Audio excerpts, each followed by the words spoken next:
I consistently look like I'm being electrocuted. Hellos, we haven't met. My name is Jacob. Um, Sometimes I like to make things, usually not very good things. One of those things, most recently, was my first venture into a feature film called In Marion, about the real city that I grew up in, Marion, Indiana. Clever boy with that name. And ultimately, I made the wrong movie.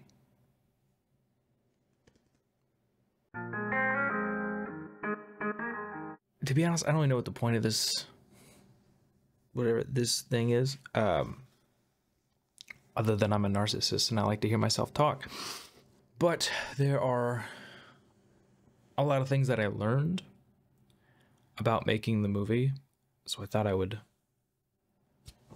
share those for the 8 people who would watch this. Hello, Ma.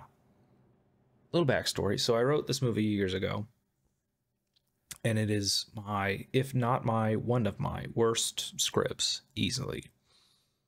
It was always the thing of, like, this will either be my first movie I make or the last movie I make. Ended up being the former. Like, I knew whenever I did make it, I would make it in the town with the people in the town telling the story of the town. And I knew that it wouldn't be actors, right? So it's not so much of like getting, great dialogue. It's about, here's the scene, right? And we go in, it starts here, it ends here, because the idea is to fill a cast with people who are very similar to those characters. Not a one-for-one representation, but people who I knew or at least thought could play those roles, because they get it.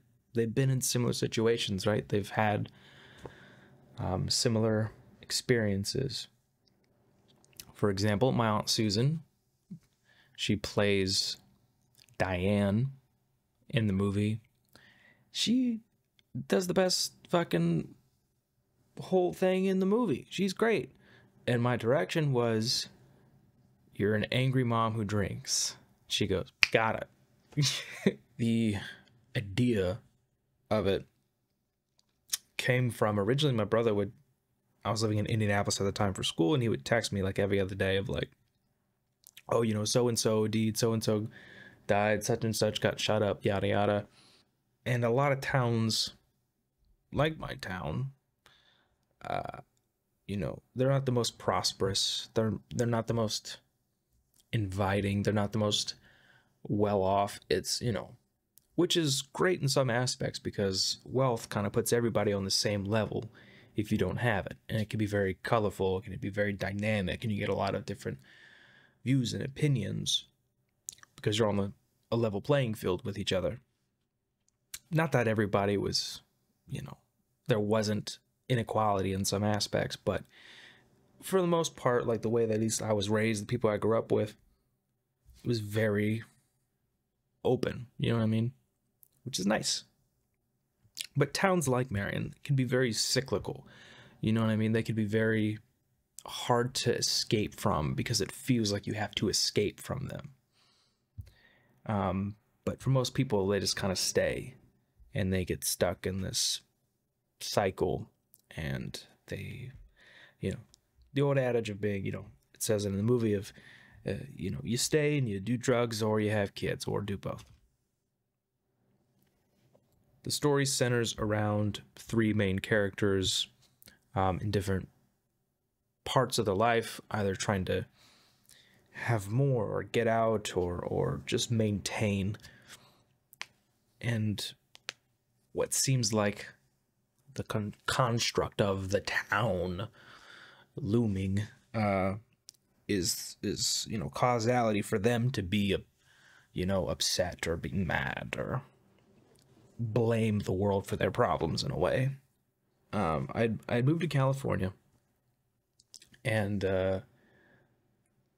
with the desire and the hopes to be a filmmaker or whatever it is. So I'd been living in California for like 5 years, and it was always in the back of my head of like, okay, if nothing happens by the time I'm 30, then I'll always, Marion's not going anywhere. You know what I mean?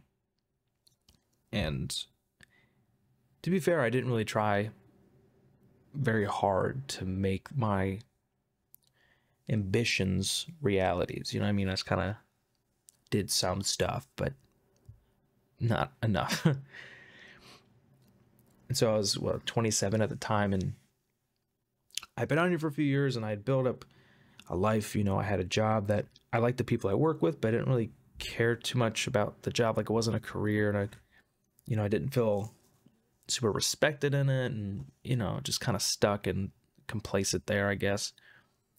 And I had a relationship which was like my first real like adult relationship of like the like first person I've ever said I love you to, and that sort of stuff. And but not perfect, and again, just felt stuck. And I talked to myself, and you know what I mean, and I was like, well, I can wait another 3 years and go make this movie, or just do it now. If I do this, if this happens, I can do this, and then this would work out. Like, it made sense that I could just do it now and not wait. And that's what I decided to do. Move back home and leave things here. Now, my idea at the time was just, I had some stuff and just use what I can, and it's not going to look or sound great, but the point is, it was never to make the best thing ever. If we made the best thing ever, if we just made songs about Jane and everything was just downhill from there, that would suck, dude. The goal was just to make something and have fun making it, and at the end of the day go, I'd do that again. But I really kind of lucked out, because my idea was just, originally I was going to shoot it on my Lumix G7 with an adapter ring so I could use my Nikon G Series 35 and 50 lenses, and it would have looked terrible. And I was going to use my Audio-Technica AT875R, is that the name of that one? Which is fine, good, low budget mic, but it would have looked and sounded terrible. Which isn't again necessarily the point. The whole thing of the Duplass brothers making This Is John, it's like that's the best thing they made, and it's the worst looking thing. It's not about, it's more important to get the feel, get the shot, and the quality is just a product of what you have. But in the back of your mind, you always know, like, if it looks better, it looks better. I'd move back home, probably get a job at some factory, save up, buy the gear as I needed it, and shoot then. It would take longer, but you gotta do what you gotta do. And I didn't even think about it. And I'd made this decision, and then I sort of realized when I was leaving the job that I was at that I had a 401k, and I can just take that out when I left. So that's basically what paid for the movie. Is I got 10 grand from my 401k.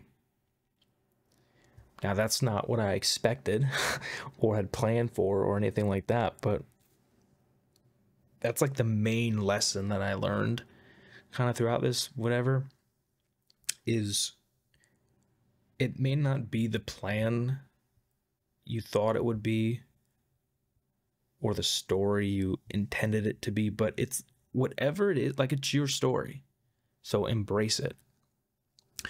So that's what I did. I had the money, I had now the gear, moved back home, time to shoot. My idea was to make it with the people in the town, right? Because it's their story too. And fucking, it was pulling teeth for some people, man. Like, for these no budget movies, it's friends, family, favors, right? And I had a lot of people in the movie. Like, I could not have made this movie by myself, nor would I have wanted to. And the people that stepped up, I am forever like in debt to you because you helped literally all these people who stepped up and stepped in did it solely to help me make something that I wanted to make. I'm pointing at my movie poster. You can't see it. Like, that's crazy. That's crazy to me. And for those people, and you know who you are, like, I can never thank them enough.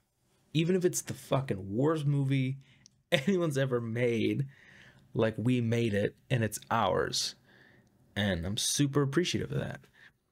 And after a couple months of trying to find people and like trying to convince them, not even to be in the movie, but to convince them to let me convince them to be in the movie, it was a nightmare and it was going nowhere. And after a couple months, I realized, okay, this is not going to work.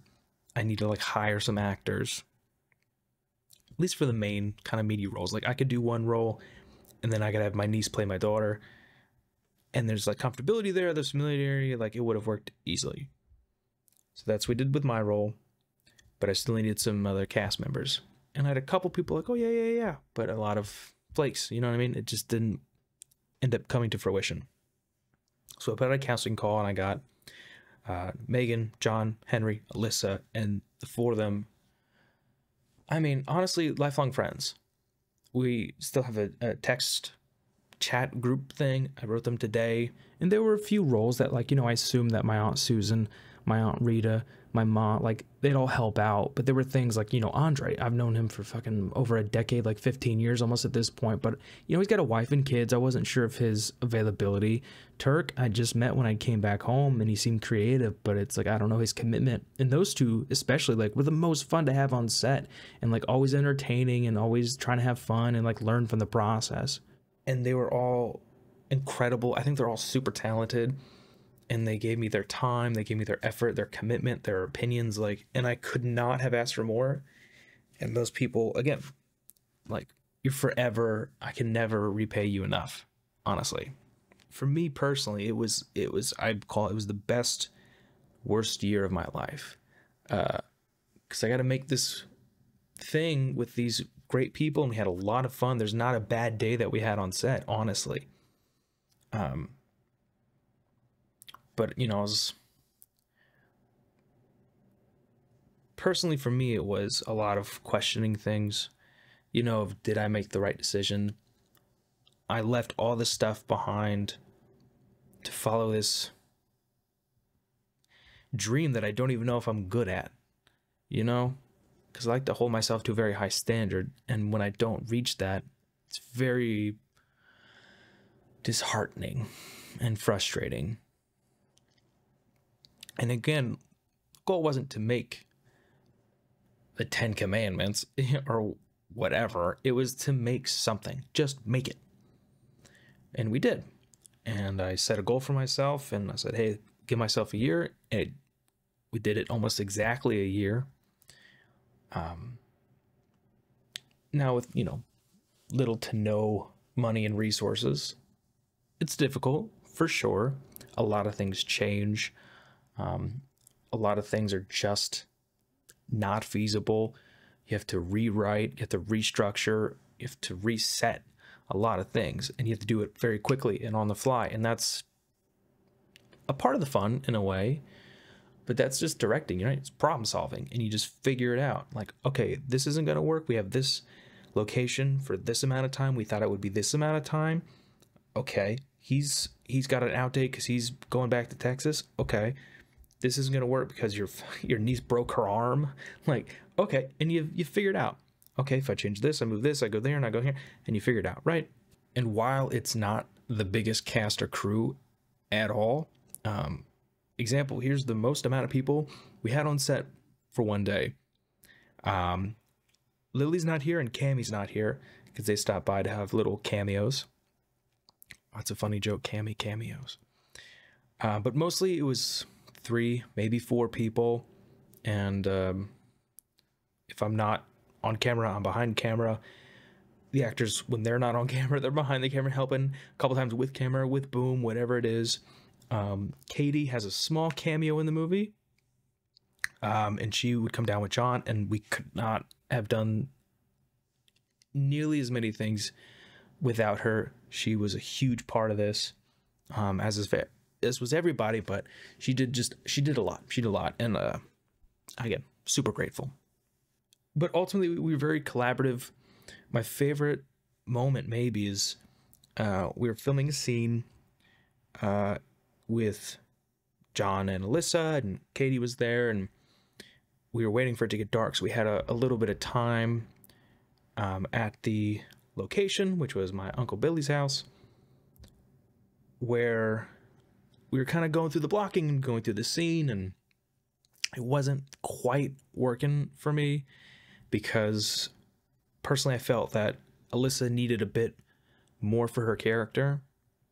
And so we all stood around his kitchen island with the script and just kind of went through it line by line, talked it out, threw out ideas, had opinions, and it was just very collaborative. And I wish we had like an on-set photographer to like take a photo, because that was like one of my favorite moments where we just kind of all felt, because it was our movie, you know what I mean? And that's what I wanted it to be. It's not my movie and you guys are helping me. It's like we're making a movie together.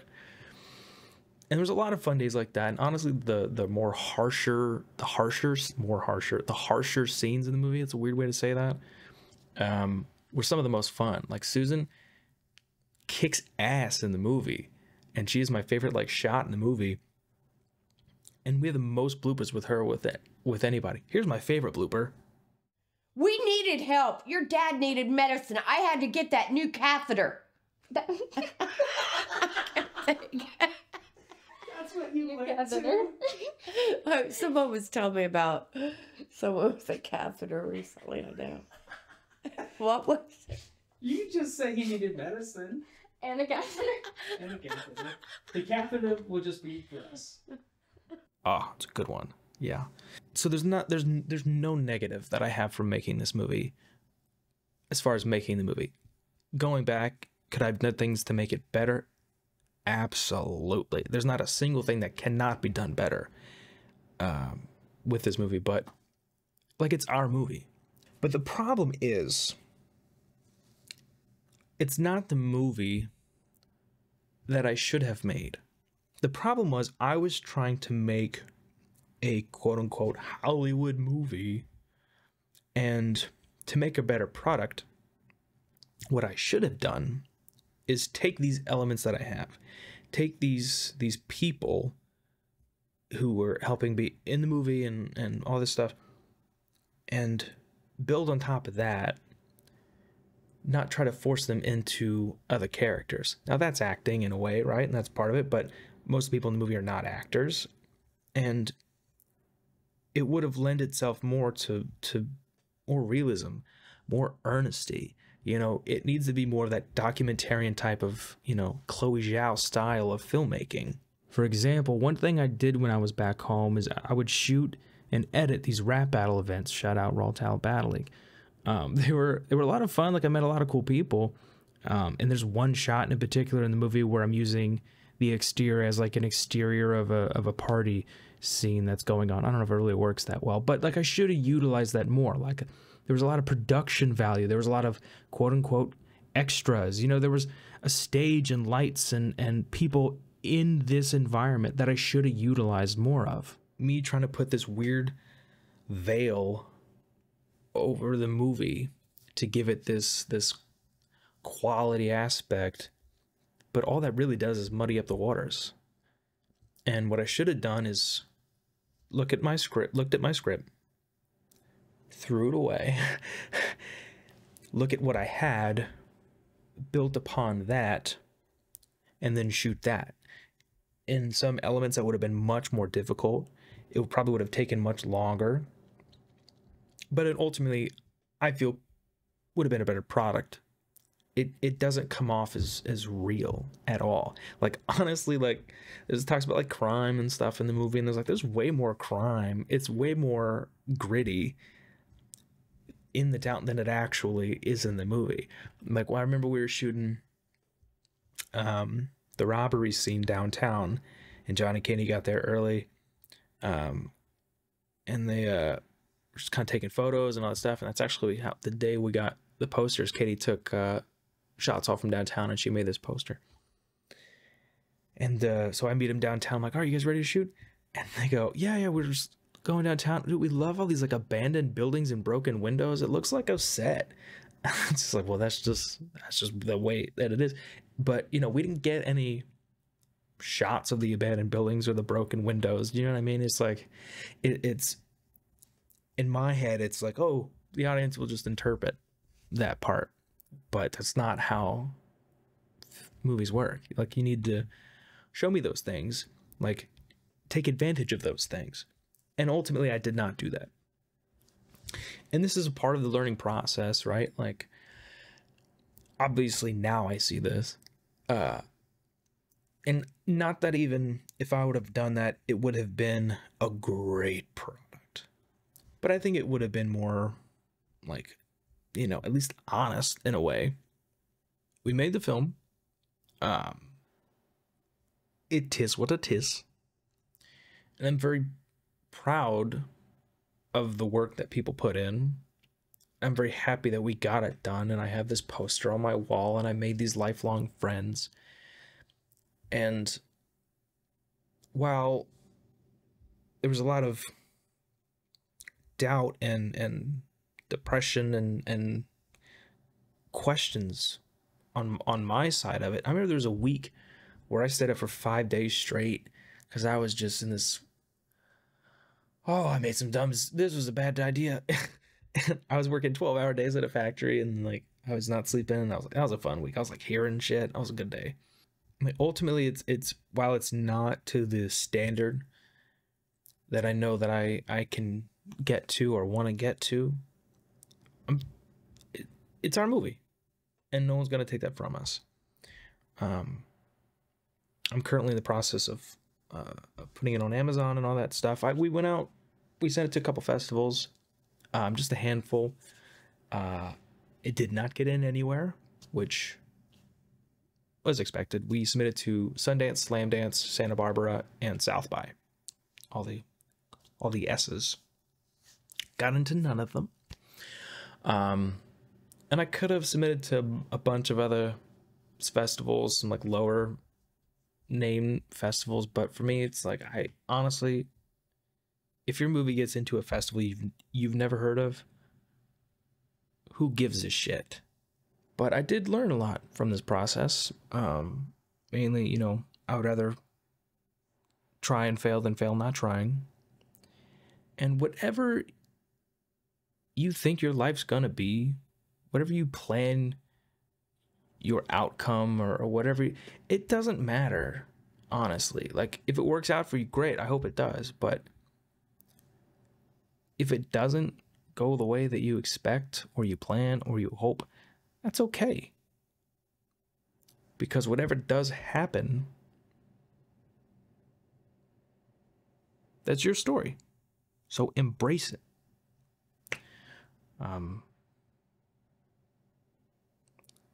I guess. Fuck, how do you do these things? Yeah, so I don't really know what the point of this is, other than it's like 4 a.m. now and just rambling. Questions, I guess, if you have questions about the process, about, I don't know, gear or some shit.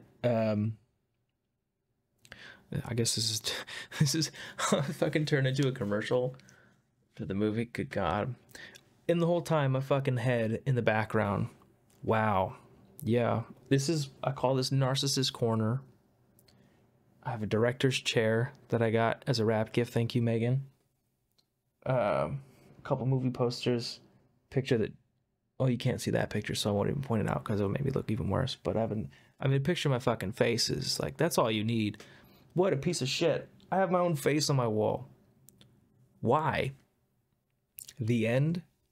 Is that how you... The end. Maybe I'll say the end to end it. Alright. What a piece of shit.